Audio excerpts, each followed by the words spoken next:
양이란 동물이 참 약하다. 이거 원래부터 제가 알고 있었는데요. 이번에 다시 이제 시편 23편을 준비하면서 여러 자료를 보면서 제가 생각했던 것보다도 훨씬 더 약하고 훨씬 더 의존적인 동물이라는 걸 알게 됐습니다. 이진희 목사님이라고 그 유대인의 목축 문화를 연구한 목사님이 계시는데요. 이분이 쓴 책에 보니까 양은 스스로 할 수 있는 것이 아무것도 없대요. 스스로 할 수 있는 게 아무것도 없기 때문에 목자를 의지하는데 100% 의지해야 되는 그런 존재가 양이다. 그런 글을 제가 봤습니다. 그 동물의 왕국 같은 데 보면은 이 동물들이 이제 먹이를 찾아서 막 떼를 지어서 수천 마일을 그렇게 무리지어 이동하는 그런 것들을 볼 수 있는데 양은 그런 존재가 아니라는 겁니다. 양은 혼자서는 먹이를 찾아갈 수 없기 때문에 그래서 목자가 풀 있는 곳으로 데리고 가야만 먹을 수 있는 게 이게 또 양이라는 겁니다. 그리고 양은 시력이 나빠가지고요, 굉장한 근시안을 갖고 있답니다. 우리가 좀 이렇게 멀리 내다보지 못하는 그런 사람들을 보고 참 한치 앞을 못 본다 이런 말을 하는데 양이 그런 시력을 가진 것 같습니다. 그리고 방향 감각도 없어가지고 양은 길을 잃기 쉬운데요, 한번 길을 잃으면 절대 혼자서는 다시 원래의 제자리로 돌아올 수 없는 게 양이랍니다. 그래서 양이 스스로 찾아오지 못하니까 목자가 찾으러 가는 거거든요. 그리고 양은 이 생각이 없대요. 그래서 무조건 앞서가는 양을 따라가는 그런 특성을 갖고 있어서 이제 양 한 마리가 앞서가던 양 한 마리가 구덩이에 빠지면은 그 다음 양도 빠지고 그 다음 양도 빠지고 이런 일들이 다반사라는 겁니다. 그래서 성경에서 묘사되는 양의 특성은 이사야 53장 6절입니다. 우리는 다 양 같아서, 그 다음 보세요. 그릇 행하여 각기 제 길로 갔거늘. 이게 양의 특징입니다. 그래서 성경에서 나는 양이고 하나님이 목자가 되신다 할 때 양과 우리의 공통점이 뭐겠습니까? 약하다는 거예요. 그리고 멀리 내다보는 눈이 없다는 거고요, 겁이 많다는 거고요, 그리고 가장 중요한 건 그릇 행하여 각기 제 길로 가는 존재라는 겁니다. 이게 양과 죄성을 가진 우리 인간의 공통점이고요. 그래서 잠언 14장 12절에 보니까 어떤 길은 사람이 보기에 바르나 필경은 사망의 길이니라. 이렇게 방향 감각도 없고 한치 앞을 모르기 때문에 우리 지난 인생을 돌아보면은 잘 간다 생각하고 갔던 그 길이 막다른 골목이고, 우리 자녀들 이렇게 키우면 잘 키운다 생각해서 이 방식으로 키웠더니 거기서 문제가 생기고 어려움을 겪고, 이게 모든 사람들이 다 겪는 그런 일들 아니겠습니까? 그래서 제가 이런 양의 연약함과 관련된 자료를 보다가 예전에 불교와 관련한 인터넷 글이 제가 생각이 나서 이번에 다시 검색을 해봤는데 이런 내용입니다. 불교의 핵심은 깨달음이래요. 그래서 이 불교의 핵심은 깨달음에 있으며 모든 인간이 이 깨달음을 통해 고통에서 벗어나고 진정한 자유를 찾을 수 있다는 믿음에 기초하고 있습니다. 이번에도 제가 느꼈는데 저는요, 불교 신자가 될 수 없는 이유를 갖고 있는 사람입니다. 저는 저를 신뢰하지 않거든요.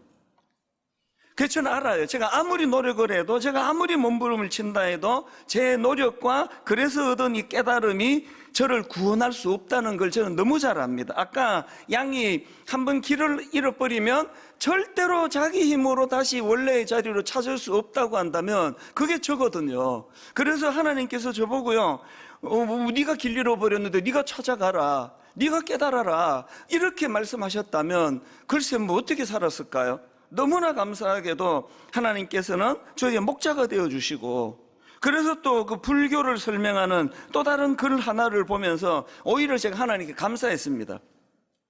이렇게 말하더라고요. 나는 알아야 할 바를 알았고 닦아야 할 바를 닦았고 버려야 할 것을 버렸다. 그래서 나는 깨달은 사람이다. 이분이 누군지 잘 모르겠지만 너무 부럽습니다. 저는 그런 사람이 아니에요.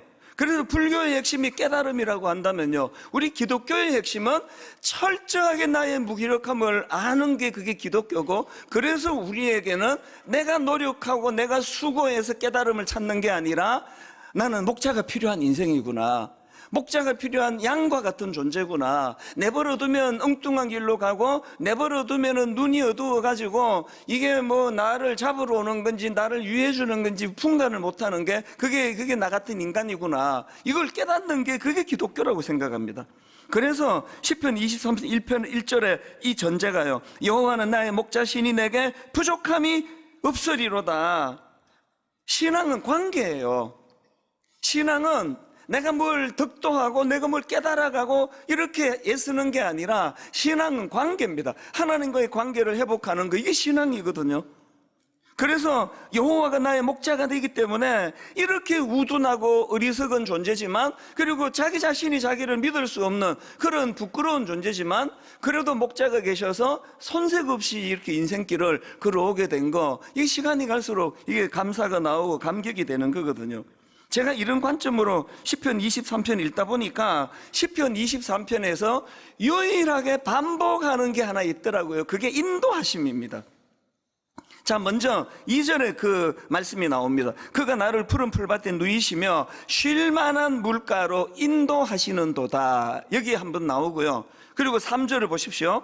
내 영혼을 소생시키시고 자기 이름을 위하여 의의 길로 인도하시는도다. 이게 두 번 나오는 거거든요. 여러분, 이렇게 유일하게 반복된다는 게 뭘 의미하는 거겠죠? 우리 인생은 인도함을 받아야 사는 존재라는 거예요. 우리 인생은 스스로 득도하고 스스로 진리를 찾아나가고 우리는 길을 다시 회복을 하고 이런 존재가 아니라, 나는 인도함이 없으면 안 되는 존재구나. 이게 믿음 좋은 사람들이 깨닫는 거거든요. 그래서 이제 전 오늘 이 23절에 나오는 인도하시는도다, 이거를 가지고요, 이 인도하신 것 관련한 두 가지에 대해서 제가 좀 말씀을 준비해 왔는데요. 자, 인도하신 것 관련한 첫 번째가 뭐냐? 여러분, 우리가요, 이 일상생활 속에서의 인도하심을 경험해야 된다는 겁니다. 이 일상생활이요, 아침에 일어나가지고 내가 아주 엄청난 어떤 일을 가지고 하나님께 구하는 게 아니라 소소한 일상 가운데 항상 이제 은혜를 구하는 거죠. 저는 새벽에 일찍이 일어나서 하루 일과를 시작하기 전에 하나님 앞에, 오늘 하나님, 제가 오전 10시에 이런 일이 있습니다. 오후 2시에 누구를 만나고, 오후 3시에 누구를 상담하고, 오후 4시에 어떤 문제를 갖고 회의를 하고, 오후 5시에 이런 일이 있는데, 내버려 두시면 저는 자꾸 말이 실수가 많은 사람입니다. 내버려 두면 저는 판단력이 흐립니다. 그래서 하나님, 오늘 하루 일과 가운데 헛소리가 새어 나오지 않도록 인도해 주시기 원합니다. 이게 일상 속에서의 인도하심을 받는 기도거든요. 저는 이번에 이 2절 말씀을 묵상하다가 또 감동을 받는 포인트를 하나 찾았는데요. 2절을 한번 보십시오. 그가 나를 푸른 풀밭에 누이시며 쉴 만한 물가로 인도하시는도다. 그런데 제가 그 두 군데서나 이 자료를 봤습니다. 여기 나오는 쉴 만한 물가, 이게 히브리어로는요, 움직이지 않는 물, 이런 뜻을 가진 단어래요. 아니, 이게 쉴 만한 물가하고 움직이지 않는 물이 이게 연관이 없어 보이잖아요. 그래서 제가 NIV 성경을 찾아봤습니다. 그랬더니 진짜로 영어 성경에 이 쉴 만한 물가를 quiet waters로 나와 있더라고요. quiet waters. 아니, 이게 왜 쉴 만한 물가를 이렇게 움직이지 않는 물이라는 히브리어로 그렇게 쓰여져 있을까? 제가 그 설명을 보고 참 감동이 되더라고요. 양은 온 몸을 감싸고 있는 긴 털 때문에요, 수영을 못한대요. 양이 물에 빠지면은요, 양털 자체가 스펀지 역할을 해가지고 양의 몸을 막 깊은 물 속으로 잡아당기기 때문이래요. 그리고 또 양은 겁이 워낙 많아가지고요, 이 물이 막 흐르는데, 자기가 지금 목이 많이 마르는데 물이 막 흐르는데 겁이 나서 두려워서 물을 먹을 수가 없대요. 이 양의 특성을 아시는 목자께서 그를 쉴 만한 물가로 인도하는 것은 움직이지 않는 물가다. 제가 이거를 보면서, 우리 하나님의 특성을 참 잘 설명해 놓았다. 여러분, 사실은 우리가 멀쩡하게 앉아 있지만요, 저희들이 어릴 때부터 받았던 또 환경에서 받은 상처가 있고 치유되지 않은 어떤 트라우마가 있고 다 있습니다. 이게 이제 얼마나 두드러지느냐가, 이게 병원 치료를 받아야 될 정도다 하면은 그게 굉장히 두드러지는데요. 그 정도까지 가지 않기 때문에 그냥 사는 거예요. 저에게도 있습니다. 제가 나이가 이렇게 많이 들어가는데도요, 어떤 일에 부닥치면은 저는 두려움에 빠져요. 그게 저에게 트라우마예요. 여러분에게도 다 있습니다. 그런데 제가 이렇게 복잡한 목회를 하면서도 하나님께서는 저에게 제 내면에 있는 두려움을 아시고 항상 움직이지 않는 물로 인도해 주세요. 그래서 제가 두려움을 느낄 만한 성도들은 전부 다 너희들 교회로 다 보내주셔가지고, 분당 우리 교회는 그런 걸로 저를 괴롭히는 분이 지금까지 단 한 명도 없었습니다. 믿어지세요? 이게 인도하심이에요. 하나님께서 저의 약한 부분을 아세요. 그리고 저의 두려움을 아세요. 그래서 피할 길을 주세요. 항상 이제 긴장을 하고 이런 일이 일어난다 할지라도 저와 여러분을 푸른 풀밭으로 인도하시고 쉴 만한 물가로 인도하시는데, 그 양들에게 쉴 만한 물가는 움직이지 않는 물, 흐르지 않는 물. 그래서 저는 여러분들이 하나님과의 관계에서 중요한 건 인티머시예요. 친밀감이에요. 하나님과의 친밀감이 회복이 되면 될수록 일상에서 감동을 참 많이 받습니다. 제가 몇 주 전에 드린 말씀 기억하시죠? 현대인들에게 이 불면증이 얼마나 심각한지, 미국에서 불면증으로 고통당하는 사람이 7천만 명 이상이고, 그리고 1년에 불면증으로 3만 8천 명 정도가 목숨을 잃는다는 통계가, 이게 오늘 우리 현실입니다. 늘 불안하고 늘 염려가 많고, 위에서 물이 아래로 흐르기만 해도 두려움으로 목이 마름에도 물을 마실 수 없는 게 양과 같이 약한 우리들이라고 한다면, 오늘 우리는 시편 23편 2절을 기억해야 됩니다. 그가 나를 인도하시는데요, 푸른 풀밭으로 인도하시고, 그가 나를 인도하시는데 쉴 만한 물가, 움직이지 않는 물로 가장 우리에게 적합한 방식으로 우리에게 인도함을 허락해 주신다. 그래서 여러분, 말씀 묵상하는 시간을 QT, 이게 quiet 타임 아닙니까?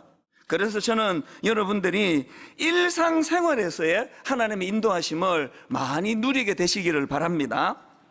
두 번째로요, 이 인도하심과 관련된 권면이 하나 더 있다면, 더 높은 단계로 올라가셔야 돼요. 더 높은 단계에서의 인도하심을 경험하셔야 된다는 겁니다. 이번에 제가 시편 23편을 묵상하면서 예전에 몰랐던 새로운 것들을 많이 깨달아가는 기쁨을 누리는데요, 그 중에 하나가 2절과 3절이에요. 제가 예전에는 2절에도 인도하심이 있네?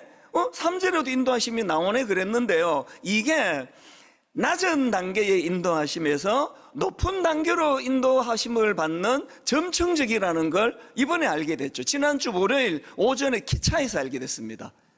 이게 스토리가 좀 있는데요, 지금 2절에 지금 이제 분당 우리 교회가 1만 성도 파송 운동 이후에 꿈 넘어 꿈 프로젝트를 진행하고 있거든요. 그래서 지금 250억 원의 예산을 가지고 29개 29교회 담임 목사님들과 함께 같이 공동으로 하고 있습니다. 그래서 이제 경상도 지역, 전라도 지역, 충청도 지역, 강원도 지역, 또 제주도, 그리고 수도권, 이제 이 지역마다 집중해서 1년에 한 지역씩 이제 미자리 교회, 그리고 작은 교회를 섬기는 일을 하고 있는데, 지금 한참 진행 중이에요. 현재까지 이 경상도 지역에 17개 교회를 지금 선정해서 진행하고 있는데요, 이 미자리 교회 또 작은 교회 목사님들이, 젊은 목사님들이 이제 뭘 부탁하는가 하면, 목사님, 그렇게 재정을 지원해 주시는 것도 너무 고맙지만 목회를 좀 가르쳐 주세요. 다들 이제 젊은 목사님들이니까요. 그래서 지난주 월요일 날 이분들을 모시고 목회자 세미나를 하게 된 겁니다. 다들 이제 경상남도, 경상북도에 계시니까 이제 그분들을 배려하는 마음에서 저희들이 이제 기차를 타고 내려간 거예요. 이번에 대구의 어느 교회에서 이제 장소를 허락해 주셔가지고 그곳에서 이 세미나를 가졌는데요, 그래서 제가 이제 월요일 아침에 일찍 이제 기차를 타고 내려가는데, 제가 월요일 날 이 두통이 올 때가 많다 그랬잖아요. 지난 월요일 날에도 약간의 두통이 있어서 책을 읽을 수가 없었어요.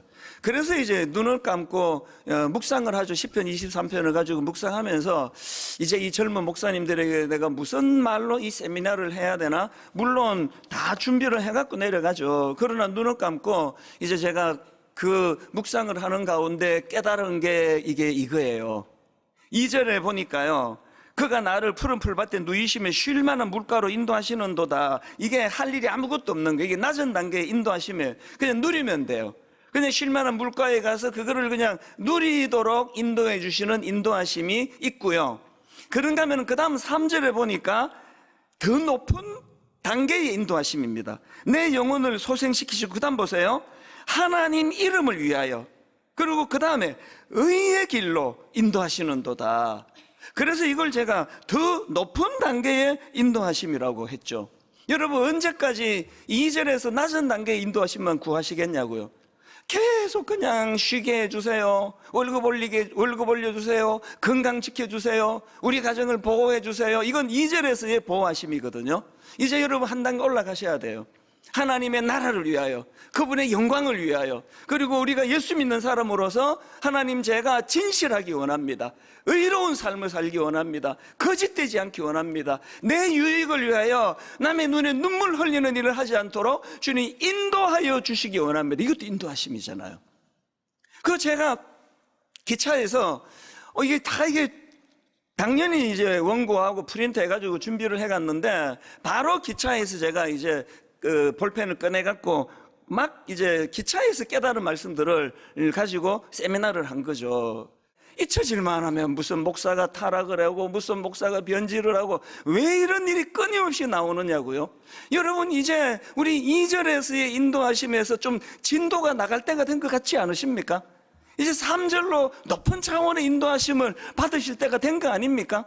여러분이 교회를 섬기다가 아픔을 겪고, 교회를 섬기다가 상처를 받고 눈물을 흘리고 하는 그 아픈 모든 것들이 하나님께 드려지는 너무나 아름다운 열매가 되고, 하나님은 그런 자들을 선한 길로 인도해 주시는 하나님이심을 꼭 기억하시기를 바라요. 지난 금요일 오후는요, 저에게 또 다른 잊혀지지 않는 감동의 시간이 된 것 같아요. 그날 무슨 일이 있었나 하면은요, 제가 아끼는 그 청년 자매가 하나 있습니다. 많은 청년들을 제가 아끼지만 유난히 마음이 가는 자매가 있어요. 이 청년은요, 중학교 3학년 때부터 조울증으로 고생하는 청년이에요. 그래서 지금 20대 후반인데 아직도 투병 중이에요. 이 친구가 고등학교 다닐 때는 이제 가끔씩 저한테 와서 제가 기도도 해주고 격려도 해주고 그런데 참 맑아요. 그래서 제가 이번에 만났을 때도, 어떻게 너는 그렇게 마음이 그렇게 맑고 깨끗하냐, 너무 아름답다, 그렇게 칭찬해 줬는데요, 한동안 연락이 없었습니다. 수년째 연락이 없었고, 또 저도 이제 그 다음 사람 계속 제가 돌봐야 되고 기도할 그런 청년들도 많고 성도가 많으니까 저도 이 친구를 잊고 있었어요. 그랬는데 지난주 월요일 날 오후에 이메일이 온 겁니다. 한번 들어보세요. 치료가 효과가 있어서 지난 13년 동안 정말 말 그대로 매일 지속됐던 자살 충동으로부터 해방된 것 같습니다. 그래서 당연히 하나님께 감사하지만 치료 후에도 마음속에 원망이 계속 있었습니다. 도대체 왜 그 긴 시간 동안 저를 절망 속에 살게 하셨는지 너무 원망스러웠죠. 10대 중반부터 20대 후반인 지금까지 인생에서 가장 꽃다운 시기라고 하는 기간 동안 죽음의 그늘 아래 있었습니다. 저한테 지난 13년은 싹 지워버리고 싶은, 할 수 있다면 머릿속에서 완전히 드러내고 싶은 기간이었습니다. 그런데 지난주 설교 속 교수님의 간증 내용을 들으면서 생각이 조금 바뀌었습니다. 교수님은 사고가 난 그곳이 죽을 뻔한 자리가 아니라 하나님이 살려주신 자리라고 여긴다고 하셨죠. 그것처럼 저도 지난 시간을 그저 죽고 싶었던 시간이 아니라 하나님이 결국엔 날 살리셨던 시간이라고 생각해 보면 어떨까 하는 생각이 들었답니다. 뒤에도 내용이 좀 더 있는데요. 왜 제 생각이 났는가 하면 그 설교에 이 친구가 은혜를 받은 거예요. 그래서 그 끔찍한 내 머리에서 기억에서 지워버리고 싶은 13년인데 내가 이걸 해석을 다르게 할 수 있는 거구나. 그래서 저를 찾아온 거예요. 너무 신비롭지 않습니까?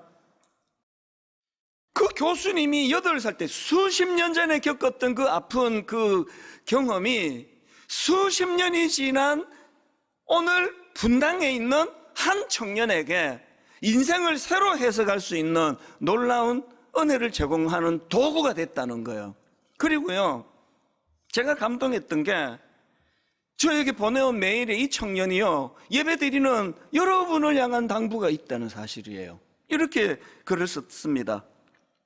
제 얘기를 들으시는 분들이 아셨으면 좋겠는데 이게요, 제가 만났을 때 너 오늘 이 이야기가 목사님을 너무 감격하게 하는데 이거 혹시 설교 시간에 내가 인용해도 괜찮겠니? 그랬더니 괜찮습니다, 하셔도 됩니다 하면서 내용이 이래요.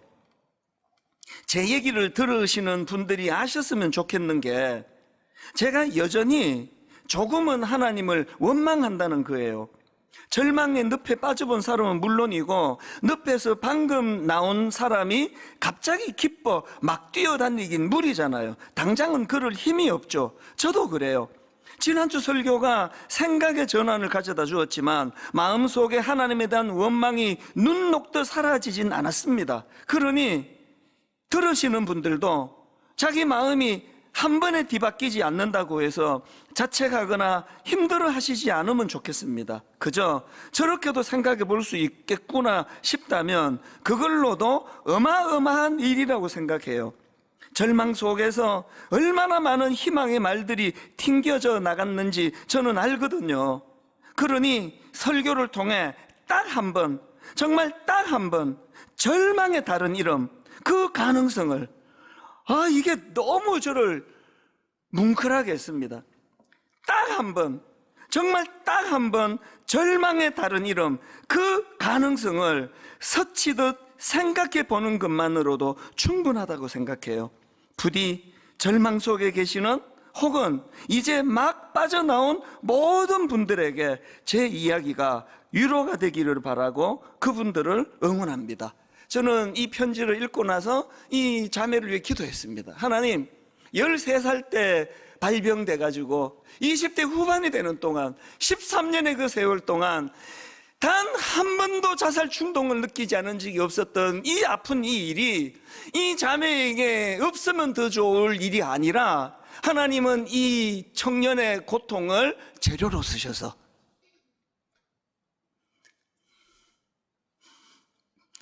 오늘도 힘든 길을 걸어가고 목자 잃은 양 같아서 이렇게 방황하고 저렇게 방황하고 교회를 사랑해서 섬기다가 상처를 받고 오해를 당하고 억장이 무너지는 그런 분들에게 조금이라도 주님 이름으로 위로가 되는 이 자매가 그때 소원했던 게 그거거든요. 저는 여러분 위해서 기도합니다. 교회를 사랑하다가 상처를 받으셨어요? 아프세요? 나에게 왜 이런 일이 일어나냐고 괴로운 일이 있으시면 기도하십시오. 하나님, 내가 겪고 있는 이 아픔을 주님이 선하게 인도해 주셔서 이 일이 우리 가정을 윤택하게 하고 내 영혼을 윤택하게 할 뿐만 아니라 오늘도 이런저런 아픈 일로 눈물을 흘리는 그분들에게 저의 아픔이 재료로 쓰여지기를 원합니다. 이게 높은 단계의 위로하심이에요. 제가 왜 젊은 목사님들에게 어떤 면에서는 신뢰가 되는 말을 했을까요? 외로움을 피하려고 하지 말라고. 이찬수 목사님은 외로움을 어떻게 피했냐고요? 저 피하지 않습니다.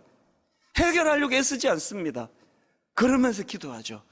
하나님, 저의 이 외로움이 또 다른 외로운 어떤 성도를 위로하는 재료가 되기 원합니다. 그래서 하나님, 여기에 무너지지 않도록 외롭다고 엉뚱한 길로 빠지고 성적으로 죄를 짓고 엉뚱한 죄의 자리로 빠지지 않고 내가 겪고 있는 이 외로움이 우리 하나님께 너무나 순결하고 소중한 열매로 드려지기를 원한다고 여러분, 높은 단계에 인도하시면 이런 거예요. 이제 여러분 2절에 머물러 계시는 분들이 이제 3절로 가실 때가 된 거 아닙니까? 늘 쉴만한 물가, 늘 푸른 초장, 그래 예수 믿고 편하고 예수 믿고 잘 살고 그 단계를 넘어서서 이제 하나님 아픔을 피하지 않겠습니다. 아픔을 원망하지 않겠습니다. 13년 동안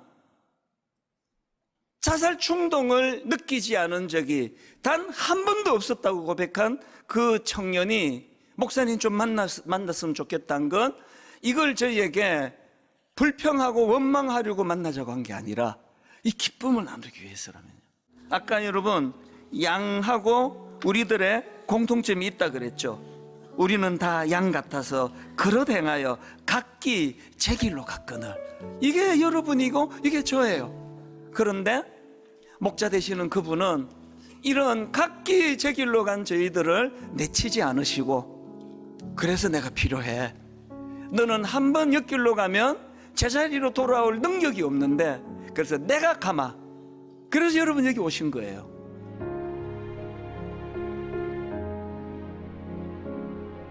지금은 선교 헌금 시간입니다.